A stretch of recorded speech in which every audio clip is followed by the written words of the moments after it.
So let's go in more to particularly vulnerable constituencies, and I'll ask you, Senator Casey, and then you, Tom, the same question. How does retirement security, is it particularly a challenge for vulnerable constituencies like those people with disabilities? Senator?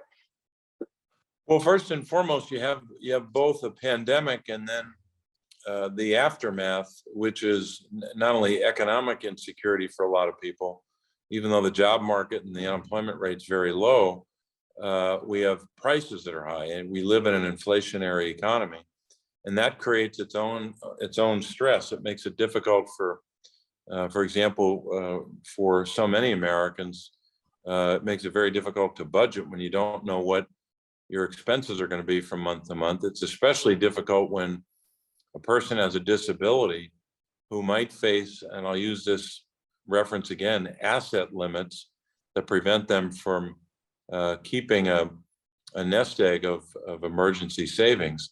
One of the real horrific ironies of inflation is that even as the basic essentials of life become more expensive and harder to save for, asset limits for SSI and Medicaid are not adjusted for inflation. So the $2,000 SSI asset limit, for example, has been in place since 1989, decades and decades ago, when prices were in a different place. So just a terribly difficult circumstance if you have a limited or fixed income and you're living in an inflationary economy.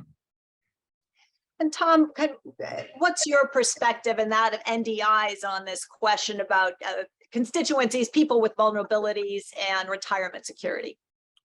Sure, and I think the senator hit the nail on the head. Asset limits makes it virtually impossible for many people with disabilities to save, for retirement.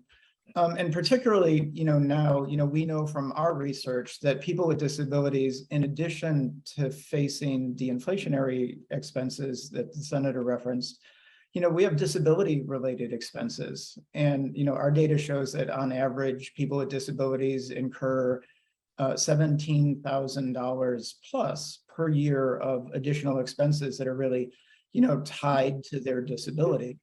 And, in addition, because of the pandemic, many people with disabilities lost their jobs.